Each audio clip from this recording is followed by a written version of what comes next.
Poštar Pet, divan baš je njegov svijet. Kombina krcava, do zelen dol još spava i kreće raspodjelit poštu svu.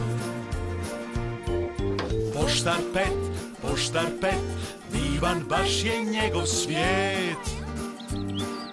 Još dok zora rudi i priroda se budi, on odlazi na prvu dostavu. U selu znaju svi taj kombi crveni, pa mu mašu kada kraj njih prolazi. Zato čuješ li na vratima da neko kuca, zvoni, to Pet je s pismima.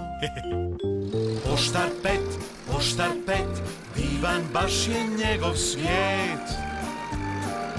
Još dok zora rudi i priroda se budi, on pjeva svoju pjesmu veselu. On pjeva svoju pjesmu veselu. Pjeva svoju pjesmu veselu.